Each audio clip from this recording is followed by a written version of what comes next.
Hey guys, welcome to my channel cubing India. तो आज इस वीडियो में हम लोग इस F12 केस को और इस F12 केस को, ये दोनों एक दूसरे के मिरर हैं, जिसमें हमारा जो वाइट है वो साइड में होता है और हमारी एज और कॉर्नर कनेक्टेड होते हैं और इन दोनों के टॉप के कलर्स मैच हो रहे होते हैं। तो इन दोनों F12 केस को हम चारों एंगल से सॉल्व करने का अच्छे से अच्छा तरीका देखेंगे। और आज ये वीडियो देखने के बाद आपके पास जब भी F12 सॉल्व करते समय ये वाला F12 केस आएगा तो आपको इसको सॉल्व करने में कोई भी दिक्कत नहीं होगी।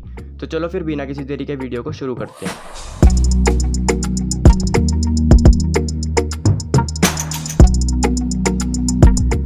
तो हम इन दोनों केसेस को इस एंगल से सीखना शुरू करते हैं। सबसे पहले हम इस वाले केस को सीखते हैं। तो अब आप एक बात ध्यान दो कि मैं इस केस को आपको इस एंगल से सॉल्व करने के टोटल 3 तरीके बताऊंगा और फिर उन्हीं 3 तरीके का हम यूज़ करेंगे अलग अलग एंगल से भी सॉल्व करने में। मतलब आपको मैं सिर्फ 3 तरीके सिखाऊंगा और उन्हीं 3 तरीके से हम चारों एंगल से सॉल्व करेंगे।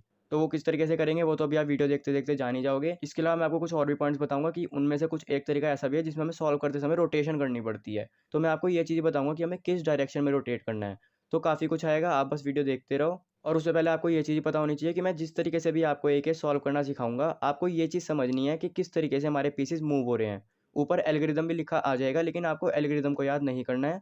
आपको ये चीज़ देखनी है किस तरीके से ये दोनों पीसेस मूव हो रहे हैं और तब ये सॉल्व हो रहे हैं। अगर आप एल्गोरिदम याद करने के चक्कर में पड़ोगे तो आप F12 बिल्कुल भी सीख नहीं पाओगे, आप बस कन्फ्यूज़ ही हो जाओगे। इस केस को पहले इस एंगल सॉल्व करने का नॉर्मल तरीका देख लेते हैं, जिस तरीके से नॉर्मल लोग करते हैं। अगर आपको वो तरीका नहीं पता तो देखो मैं आपको बताता हूँ।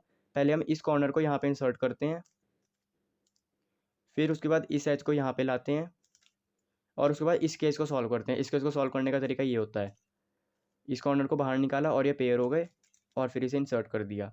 तो इस केस को इस एंगल से हम इस तरीके से सॉल्व नहीं करेंगे। ये जो मैंने अभी आपको एल्गोरिदम बताया है उसको हम बैक से सॉल्व करते हुए यूज़ करेंगे नॉर्मली। देखो 2 तरीके और हैं, मैं आपको बताता हूँ कौन कौन से। तो ये भी है कि हम इन दोनों को यहाँ पे रख सकते हैं। उसके बाद हम एक बार करेंगे स्लेज, जो कि होगा कुछ इस तरीके से। और अब अगर आपको स्लेज के बारे में नहीं पता है तो मैं आपको बता देता हूँ। वैसे आपको स्लेज हैमर के बारे में पता होना चाहिए। स्लेज हैमर कुछ इस तरीके से होता है, R prime F R F prime.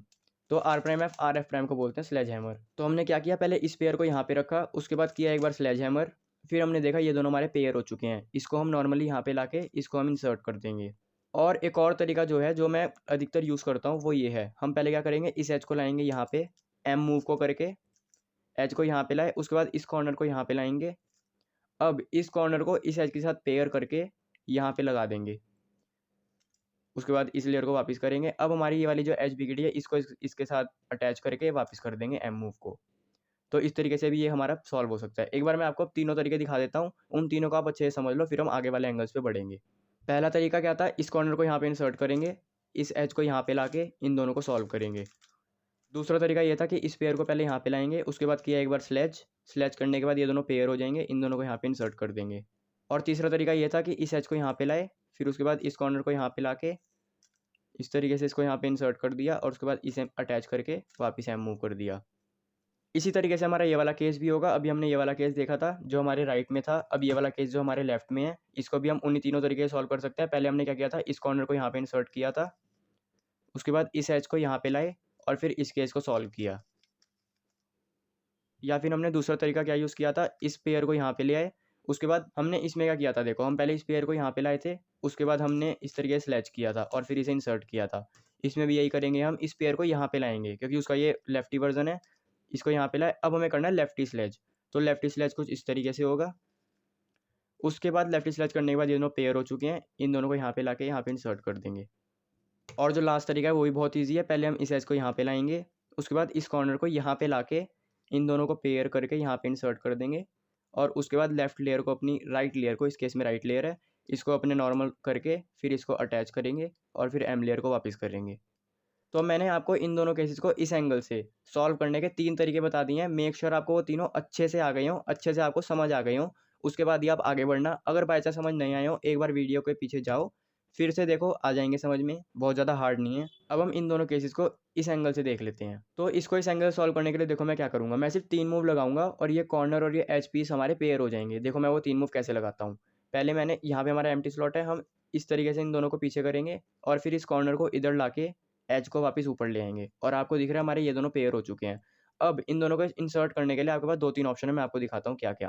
पहली चीज़ तो ये, आप पहले इनको इस तरीके से आगे ले आओ और फिर एफ मूव का यूज़ करके इन्हें इंसर्ट कर दो, जो कि ज़्यादा अच्छा नहीं है। नॉर्मली हमें सॉल्व में क्या करना चाहिए, रोटेट करना चाहिए। अब हमें रोटेट किस तरफ करना है, एक केस हो सकता है कि आप इस तरफ को रोटेट करो, जो कि सही नहीं रहेगा। आपको क्या करना होता है, जब भी कोई F12 पीस हम सॉल्व कर रहे हैं तो हमें उसको बैक में सॉल्व करना चाहिए। इसका मतलब आपको इस तरीके से रोटेट करना चाहिए और तब आपको इसे बैक में सॉल्व करना चाहिए। अब इस केस में तो ये हमारा लास्ट F12 पेयर था, तो कोई फ़र्क नहीं पड़ता कि हम इसको अपने फ्रंट में इंसर्ट करते या फिर हमने बैक में इंसर्ट किया। लेकिन अगर हमारा ये जो F12 पेयर है ये सॉल्व के स्टार्ट में होता है, जैसे कि मैं आपको एग्ज़ाम्पल देता हूँ। जैसे कि ये केस देखो, इसमें हमारा क्रॉस बना हुआ है और F12 का कोई भी पेयर नहीं बना हुआ है और हमें ये केस मिला है। तो इस केस में हम क्या करेंगे, हमें पता है हम इनको 3 मूव लगा के पेयर कर सकते हैं। हमने सिर्फ़ 3 मूव लगाए और ये दोनों हमारे पेयर हो गए। इसके बाद हम क्या करेंगे, इसको इस तरीके से यहाँ पे लाके रोटेट करेंगे बैक में और अब हम इनको बैक में इंसर्ट करें। क्यों? देखो कितना फ़ायदा हुआ। मैं जब इनको बैक में इंसर्ट कर रहा था तो मैंने देखा मेरे को एक कॉर्नर दिख गया, ठीक है? फिर जब मैंने इसको इंसर्ट कर दिया, इसको इंसर्ट करते-करते मैंने यहाँ पे इसकी एज भी देख ली। तो मैंने क्या किया, इसको इंसर्ट करते-करते मेरे को और पीसेस भी मिल गए और मैं सीधा उनके पास जा सकता हूँ। देखो मैंने इसको सॉल्व किया, उसके बाद मुझे इसी तरीके से और कॉर्नर एज दिख जाएँगे, जैसे मुझे इस केस में ये दोनों दिख गए। तो कुल मिला के मैं आपको ये बताना चाह रहा हूँ कि जब भी आप इस केस को इस एंगल सॉल्व करोगे तो पहले तो आप 3 मूव लगा के इसको पेयर करोगे। उसके बाद आप इसको इस तरीके से बैक में इंसर्ट करोगे जिससे आप बाकी के पीसेस की तरफ देख पाओ, आपका लुक अहेड अच्छा हो पाए।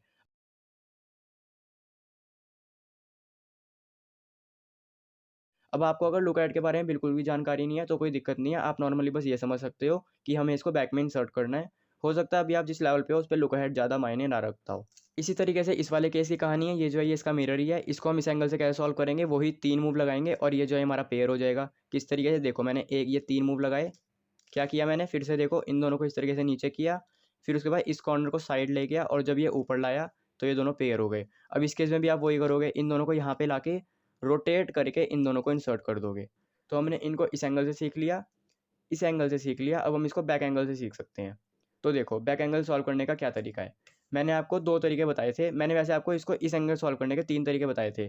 एक तो ये वाला था कि कॉर्नर को यहाँ इंसर्ट करो फिर एज को यहाँ लाओ, और एक ये वाला था कि इसको यहाँ पे लाके स्लेज करो फिर ये पेयर हो जाएंगे, और एक ये वाला था कि इस एज को पहले यहाँ ले आओ, उसके बाद कॉर्नर को यहाँ लाके इनको ऐसे लगाओ। आपको अच्छे से आ चुका है मुझे पता है, नहीं आया तो अभी बोल रहा हूँ, पहले पीछे जाओ और वो देखो, उनको समझो फिर इसको देखना। तो हम इसको इस एंगल से उन 3 में से कोई भी 2 तरीके का यूज़ करके कर सकते हैं। देखो एक तो मैंने आपको क्या बताया था कि इस कॉर्नर को यहाँ पे इंसर्ट करो, फिर एज को यहाँ लाओ, तो हम बैक एंगल से भी यही करते हैं, इस कॉर्नर को यहाँ पे इंसर्ट करते हैं, किया, उसके बाद इस एज को यहाँ पे लाते हैं। अब इस केस को सॉल्व करते हैं बैक से।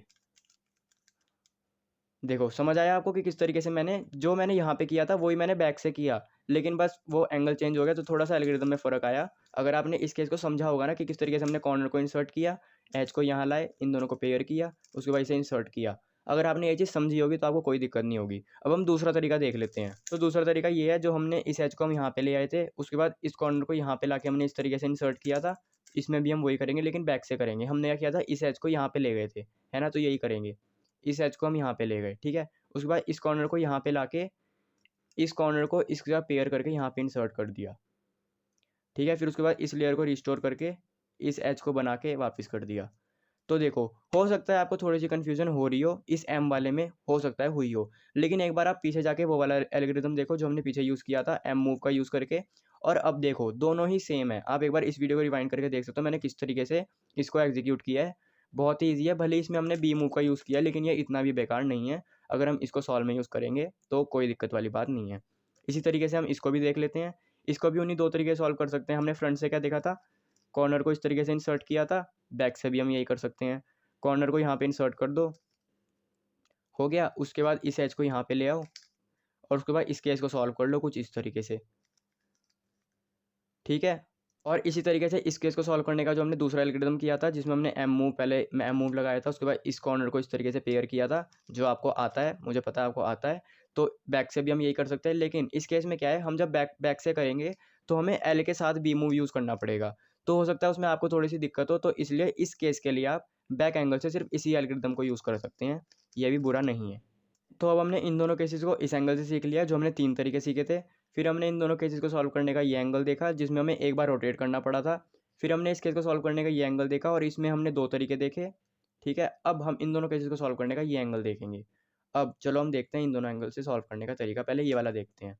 तो देखो इस वाले को हम उसी तरीके से सॉल्व करेंगे जैसे हमने इस एंगल से किया था। हमने इस एंगल से क्या किया था, सिर्फ़ 3 मूव लगा के इन दोनों को पेयर कर दिया था। वो 3 मूव कुछ इस तरीके से थे, इनको नीचे करके कॉर्नर को यहाँ ले आओ और एज को यहाँ ले आओ और ये दोनों पेयर हो गए। फिर उसके वजह से यहाँ पे लाके इंसर्ट कर दिया था, वो रोटेट करके इंसर्ट किया था। मैंने आपको ऑप्शन दिया था एफ मूव्स का भी यूज़ कर सकते हो, लेकिन रोटेट करके इंसर्ट करना ज़्यादा सही रहेगा। तो इस एंगल से भी हम यही करेंगे। देखो हमने यहाँ से इस तरीके से इन्हें पेयर किया था, वैसे ही इस एंगल से हम इस तरीके से पेयर करेंगे। देखो मैंने क्या किया, ये दोनों यहाँ पे जाने हैं, पहले इस तरीके से इन्हें नीचे लाए, फिर कॉर्नर को इधर लाके जब मैं एज को वापस लाया तो ये दोनों हमारे पेयर हो गए। अब यहाँ पे भी आपके पास दो ऑप्शन है इनको इंसर्ट करने के। पहला तो यही है कि पहले इन दोनों को यहाँ पे लाओ, उसके बाद इस स्लॉट को बैक में रख के इन दोनों को इंसर्ट कर दो इस तरीके से। और दूसरा तरीका ये है कि आप इसी तरीके से रखो, उसके बाद इन दोनों को यहाँ पे ले जाओ और उसके बाद इस तरीके से इसे इंसर्ट करो, double F R double F prime, या फिर हम स्मॉल एफ भी बोलते हैं, small F R small F prime. तो आप किसी भी चीज़ का यूज़ कर सकते हो, लेकिन मैं आपको रिकमेंड करूँगा अगर ये आपका लास्ट पेयर है, जैसे कि इस केस में हमारे ये तीनों पेयर सॉल्व हो रखे हैं, तो इस केस में मैं क्या करूँगा, स्मॉल एफ वाले तरीके से इंसर्ट करूँगा। इसको पहले यहाँ पे ले आया, उसके बाद किया small F R small F prime, और ये हमारा इंसर्ट हो गया। लेकिन अगर कुछ ऐसा केस होता जिसमें हमारा ये जो है अभी हमारा फर्स्ट F12 पेयर है, तो अगर मैं अभी इसको सॉल्व करता तो मैं क्या करता, पहले 3 मूव लगाए और इसको पेयर किया, उसके बाद U2 करके मुझे इसको यहाँ पे इंसर्ट करना है, तो मैं इसका यूज़ ना करता, क्योंकि इसकी वजह से जो है थोड़ा बहुत लुक हेड में दिक्कत होती है। तब मैं क्या करता, इसको यहाँ पे इंसर्ट करने के लिए पहले मैं रोटेट करता बैक में, ठीक है, फिर इसको बैक में सॉल्व करता, जिससे जो है मैं इसको इंसर्ट करते करते और पेयर्स को ढूंढ सकूँ और फिर उनकी तरफ बढ़ सकूँ। ठीक है, ऐसे ही मैं इसको इंसर्ट करते समय फिर मुझे ये दोनों दिख गए। तो इसी तरीके से मुझे एक पीस को सॉल्व करते समय दूसरे पीसेस पे नज़र रहनी चाहिए, तो उस हिसाब से मुझे लुक हेड का भी ध्यान रखना है। तो इस केस को इस एंगल से कैसे सॉल्व करना है आपको ये भी समझ आ चुका है। 3 मूव्स लगाने हैं, इन्हें पेयर करना है, उसके बाद यहाँ पे लाके इसको बैक में इंसर्ट करना है, जो कि बहुत ईजी है। इसी तरीके से ये भी होगा। हमें कौन सा एंगल देखना है, हमने ये एंगल देखा था, ये 3 मूव लगाए थे हमने इसको पेयर करने के लिए। इसी तरीके से इस एंगल से कैसे सॉल्व करेंगे, यहाँ से 3 मूव लगाएंगे, जो आप खुद ही अब जज कर पा रहे होंगे, मुझे पूरा यकीन है। नहीं कर पा रहे हो तो कोई बात नहीं, देखो किस तरीके से होगा। इस तरीके से इन्हें नीचे लाए, फिर इस कॉर्नर को यहाँ पे लाके इस एज को जब हम ऊपर लाएंगे तो ये हमारा पेयर हो जाएगा। अब पेयर करने के बाद वही हमारे पास 2 ऑप्शन है, पहला इस कॉर्नर और एज पीस को यहाँ पे लाओ और फिर बैक में रोटेट करके इन दोनों को यहाँ पे बैक में इंसर्ट करो कुछ इस तरीके से। आ गया समझ में? या फिर हमारे पास ये भी ऑप्शन है कि हम पहले इन दोनों को यहाँ पे लाए, उसके बाद डबल एफ का यूज़ किया। देखो हम क्या करेंगे, डबल एफ का किस तरीके से यूज़ होता है, इस एज को इससे पेयर करो डबल एफ करके, ठीक है, फिर इस पूरे को यहाँ पे लगा दो। फिर जो हमने एफ अभी इस तरफ किया था ना, वो हम इसका अपोजिट करेंगे, ठीक है। मैंने इसमें भी इसका यूज़ किया था, अब आपको समझ आ चुका होगा मैंने किस तरीके से किया था। और इसमें भी वही वाला पॉइंट है कि अगर हमारा ये जो पेयर है ये लास्ट F12 पेयर है, तो आप ये डबल एफ वाला इंसर्शन यूज़ कर सकते हो। स्मॉल एफ डबल एफ एक ही बात है, पहले बता चुका हूँ। लेकिन अगर ये जो हमारा मैंने इस केस में आपको करके दिखाया था कि अगर ये हमारे स्टार्टिंग में ही आया है, तो हमें क्या करना है, हमें डबल एफ का यूज़ नहीं करना है, हमें बैक में रोटेट करके करना है, जिससे हम और भी F12 पेयर्स की तरफ ध्यान दे पाएँ। तो उम्मीद करता हूँ आपको ये वीडियो काम आई होगी। वैसे इनको अलग अलग एंगल से सॉल्व करने के और भी एल्गोरिदम हो सकते हैं जो रोटेशन लेस हो, लेकिन फ़िलहाल तो मैं अभी यही यूज़ करता हूँ। अगर मुझे कोई और अच्छे एल्गोरिदम पता लगेंगे तो मैं उनको अपनी शॉर्ट्स में बताऊँगा।